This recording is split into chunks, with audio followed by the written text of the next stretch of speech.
Assalamualaikum warahmatullahi wabarakatuh. Selamat berjumpa kembali anak-anakku sekalian.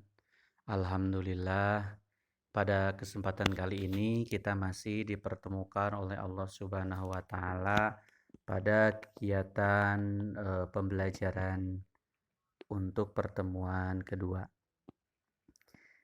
Pertemuan kedua ini kita masih melanjutkan materi pada pertemuan pertama, yakni masih tentang materi teks deskripsi.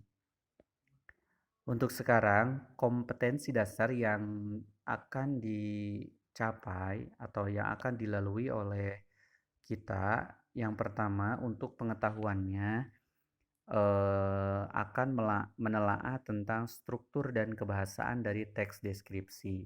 Jadi nanti kalian semua akan diberi pemahaman tentang struktur dan kebahasaan dari teks deskripsi.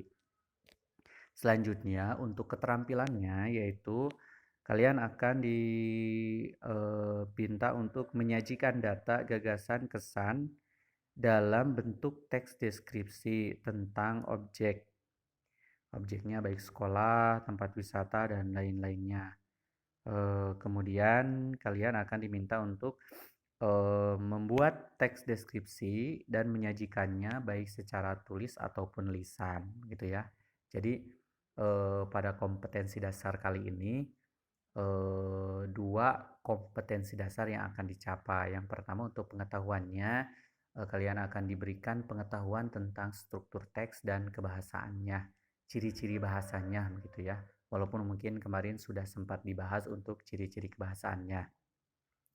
Selanjutnya untuk keterampilannya kita akan sama-sama belajar untuk bagaimana cara menyajikan atau membuat teks deskripsi dan menyajikannya baik secara tulis ataupun secara lisan. Selanjutnya, tujuan pembelajaran pada KD ini yang pertama, siswa diharapkan dapat menentukan struktur teks deskripsi ya. Setelah kita mempelajari ini, nanti diharapkan kalian dapat mengetahui struktur teks deskripsi itu apa saja gitu ya. Kemudian yang kedua, siswa dapat mengetahui atau menentukan ciri kebahasaan teks deskripsi ya. Ciri-ciri kebahasaan teks deskripsi itu seperti apa saja. Selanjutnya, siswa dapat menyajikan teks deskripsi secara lisan. Artinya berarti mengucapkan teks deskripsi ini. Dan selanjutnya, siswa dapat menyajikan teks deskripsi secara tertulis. Berarti membuat teks deskripsi. Baik, selanjutnya. Untuk pokok bahasannya, yang pertama kita akan mempelajari tentang struktur teks deskripsi. Yang kedua, kita akan membahas tentang ciri kebahasaan teks deskripsi. Dan yang ketiga, kita akan mengetahui bagaimana cara menyajikan teks deskripsi secara lisan dan secara tulis. Kita lanjut. Nah, ini struktur teks deskripsi. Struktur teks deskripsi itu ada 3. 1, identifikasi. Jadi yang pertama kali kita buat ketika kita membuat sebuah teks deskripsi yaitu identifikasi dulu. Yang kedua deskripsi bagian dan yang ketiga penutup. Penutup itu bisa berisi simpulan ataupun kesan. Nah, ini penjelasannya. Apa sih yang ada dalam identifikasi? Identifikasi atau juga disebut deskripsi umum atau juga disebut gambaran umum, yakni berisi nama objek yang kita deskripsikan apa, misalnya gunung atau curug atau misalnya bisa manusia juga, ayah, ibu, benda juga bisa, misalnya pensil, meja, rumah dan sebagainya, sekolah misalnya ya. Terus yang nama objek yang dideskripsikan, kemudian lokasi objek yang kita deskripsikan itu kalau misalnya sebuah tempat ya, lokasi objeknya itu di mana begitu ya. Nah, itu dijelaskan ya, dijelaskan lokasinya. Kemudian sejarah lainnya, maksudnya kalau misalnya berhubungan dengan nama, Misalnya itu kenapa diberi nama tersebut? Apa sejarahnya gitu ya. Makna pernyataan umum tentang objek. Nah, setelah diketahui sejarahnya, kemudian makna dari nama objek itu kalau misalnya ada. Contoh misalnya kalau Curug Malela. Nah, misalnya itu kan nama objeknya itu Curug Malela. Kemudian lokasinya di mana sebutkan, kemudian sejarahnya, oh kenapa sih dinamakan Curug Malela begitu ya. Nah, itu dicari sejarahnya dan makna dari namanya itu. Nah, itu identifikasi. Biasanya identifikasi ada di awal paragraf atau di awal teks. Jadi biasanya dalam teks deskripsi, paragraf pertama itu adalah identifikasi. Ya, jadi di identifikasi itu disebutkan nama objeknya, lokasinya di mana, sejarahnya bagaimana, terus makna dari namanya itu bagaimana. Kalau misalnya semuanya ada gitu ya. Selanjutnya deskripsi bagian. Nah, setelah identifikasi baru kita ke deskripsi bagian. Deskripsi bagian ini berisi bagian objek seperti apa yang dilihat, bagian-bagiannya, komposisi, warna, dan lain-lain. Apa yang didengar dan apa yang dirasakan penulis dengan mengamati objek. Nah, deskripsi bagian ini adalah perincian dari objek yang kita deskripsikan. Jadi, misalnya kalau kita mendeskripsikan sebuah gunung, nah kira-kira apa saja yang terlihat dari gunung? Ya, misalnya ada pohon, ada apalagi ada angin, ada awan, ada apalah pokoknya yang berhubungan dengan gunung tersebut. Ya, nanti kita jabarkan ya menggunakan kalimat-kalimat perincian, kalimat-kalimat khusus yang kemarin kita sudah bahas ya. Misalnya pohon-pohonnya menjulang tinggi seperti itu ya.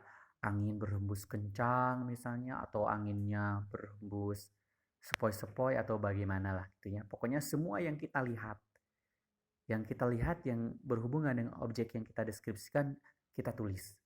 Semua yang kira-kira kita bisa dengar yang berhubungan dengan objek tersebut kita tulis juga, dan semua yang bisa kita rasakan yang berhubungan dengan objek tersebut kita tulis juga. Nanti kita susun begitu ya. Dan yang terakhir adalah simpulan atau kesan, berisi simpulan atau kesan penulis terhadap objek tersebut ya. Menurut kita objek tersebut itu seperti apa dan harusnya harus bagaimana. Misalnya kita harus melestarikannya atau kita misalnya sangat menyenangkan ketika ada di sana gitu ya. Nah, itu simpulan. Selanjutnya ciri kebahasaan teks deskripsi. Nah, ini sebetulnya sudah ya kemarin, tapi kita bahas lagi sedikit. Ciri kebahasaannya yaitu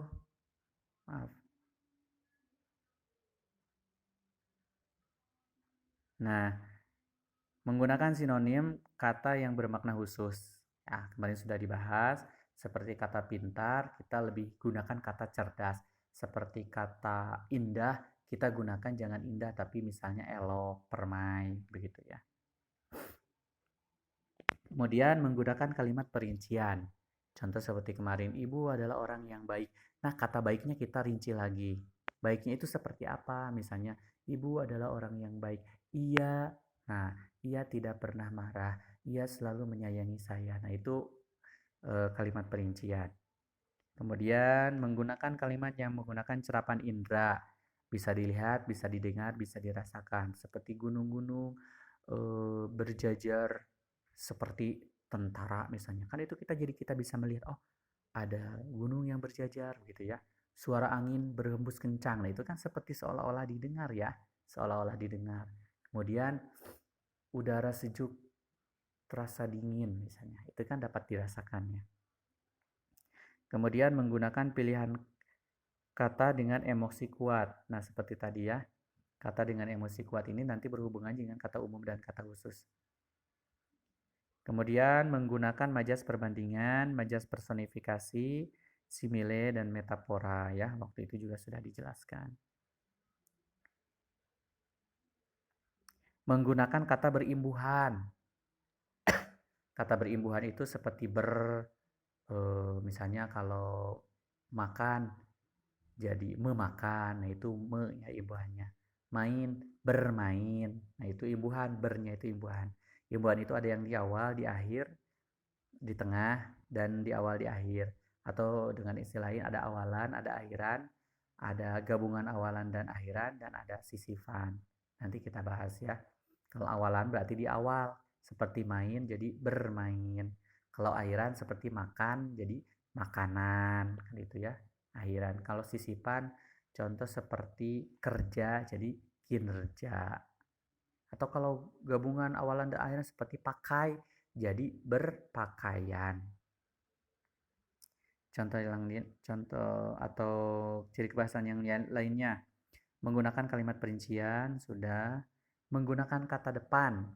Seperti apa kata depan itu? Seperti di, ke, dari, pada ya. Kata di, ke, dari, dan kata pada itu adalah kata depan. Tapi perlu kalian ketahui, di dan ke itu ada yang kata depan, ada yang imbuhan ya. Kalau di dan ke kata depan itu adalah apabila setelah di dan ke itu menunjukkan tempat atau menunjukkan arah. Contoh seperti Bandung. Di Bandung. Nah, itu berarti di-nya kata depan. Ke Bandung. Berarti ke-nya itu adalah kata depan. Dikasih spasi ya. Di spasi Bandung. Ke spasi Bandung. Begitu. Kalau di dan ke yang imbuhan itu adalah setelah di dan ke-nya itu bukan menunjukkan suatu tempat ya.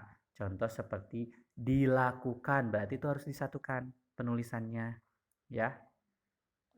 Seperti apa lagi ya? Dilakukan, dimainkan, kemarin. Terus apalagi kalau ke depan itu dipisah ya, itu kata depan, ke depan, ke belakang, ke atas itu kata depan. Selanjutnya, menggunakan huruf kapital. Nah, seperti apa? Di judul-judul gunakan huruf besar ya di awal-awal katanya. Terus awal kalimat menggunakan kata atau huruf besar, huruf kapital. Setelah titik gunakan huruf kapital. Menggunakan konjungsi atau kata sambung ya. Ya, tentunya menggunakan kata sambung ya, karena kalau tidak menggunakan kata sambung susah untuk merangkai kata. Kata sambung itu seperti apa? Seperti dan, yang, untuk, dari. Nah, itu kata sambung. Menyajikan teks deskripsi secara lisan. Nah, bagaimana sih cara mendeskripsikan teks deskripsi secara lisan? Yang pertama, memahami objek yang akan dideskripsikan. Pahami dulu objek apa yang akan kita deskripsikan itu, ya. Boleh apapun ya, terserah. Pokoknya pahami dulu. Ya. Yang kedua, menghindari penggunaan kata atau kalimat yang kasar saat menyampaikan deskripsi suatu objek. Jadi ketika kita menyampaikan sebuah deskripsi, hindari kata-kata kasar. Ya. Selanjutnya, menghindari kata atau kalimat yang bersifat subjektif. Subjektif itu yang tidak benar ya, yang pada kenyataannya itu tidak ada gitu. Yang bersifat subjektif, terus yang menyerang pribadi kita atau pribadi orang lain juga. Ya, hindari kata-kata yang menyerang pribadi orang juga. Atau menyerang fisik seseorang. Nah, kalau kita mendeskripsikan fisik seseorang, tolong dihindari kata-kata yang dapat menyinggung perasaan orang tersebut, atau sesuatu yang jelek-jelek tidak usah dideskripsikan gitu ya. Dan menjatuhkan objek yang dideskripsikan. Misalnya kalau kita mendeskripsikan tempat wisatanya, hal-hal yang jeleknya itu tidak perlulah ya, supaya tempat tersebut tidak jatuh di pandangan orang. Selanjutnya, menghindari kata-kata yang mengandung sara. Biasanya kata-kata yang mengandung sara itu yang berhubungan dengan keagamaan, begitu ya, politik. Nah, itu jangan, hindari. Menggunakan kalimat yang sopan dan mudah dipahami. Dan selanjutnya, mendeskripsikan objek secara runtut dan urut. Jadi harus sistematis ya dari awal sampai akhir. Nah, bagaimana kalau menyajikan teks deskripsi secara tulis? Nah, kalau mendeskripsikan teks secara tulis, teks deskripsi secara tulis, satu, menyusun topik. Apa sih topik yang akan kita deskripsikan itu, begitu ya. Kemudian menentukan tujuan penulisan. Tujuan penulisannya itu untuk apa, gitu ya. Kemudian mengumpulkan informasi atau bahan. Bisa kalian buat peta konsep ya. Misalnya kalau kalian mendeskripsikan sekolah, nah kalian coret-coret dulu apa sih bagian yang ada dari sekolah itu. Misalnya ada kelas, ada ruang kepala sekolah, ada ruang guru, ada toilet, ada lapangan. Itu digali dulu informasinya sebanyak mungkin sebelum nanti kita merangkainya menjadi sebuah kalimat. Membuat kerangka tulisan, ya. Kerangka tulisan tentunya sesuai dengan struktur ya. Yang pertama identifikasi, yang kedua deskripsi bagian, dan yang ketiga membuat simpulan. Mengembangkan sebuah kerangka menjadi kerangka deskripsi ya. Dari kerangka itu menjadi sebuah paragraf yang sempurna. Baik, pemaparannya mungkin sampai di sana. Silakan kalau misalkan ada yang ingin didiskusikan bisa melalui chat di WAG ya, di WA Group. Nah, setelah kalian memahami materinya, begitu ya, memahami materi, jangan dulu dikerjakan tugas untuk hari ini. Silakan dipahami dulu apa yang misalkan kalian mau tanyakan ya. Baru setelah selesai pembelajaran ini, untuk besok atau lusa silakan kerjakan tugas. Jadi hari ini kalian pahami dulu materinya saja. Jangan dulu ke tugas. Nanti tugas dikerjakan oleh kalian masing-masing. Boleh di luar jadwal sekarang juga ya. Dan tugasnya adalah bukalah LKS halaman 12, kemudian isi soalnya sesuai dengan pemahaman yang kalian peroleh dari materi kali ini. Baik, adik-adik semuanya, rupanya untuk pemaparan hari ini dicukupkan sekian. Mohon maaf apabila ada kesalahan. Wabillahi taufiq wal hidayah. Wassalamualaikum warahmatullahi taala wabarakatuh.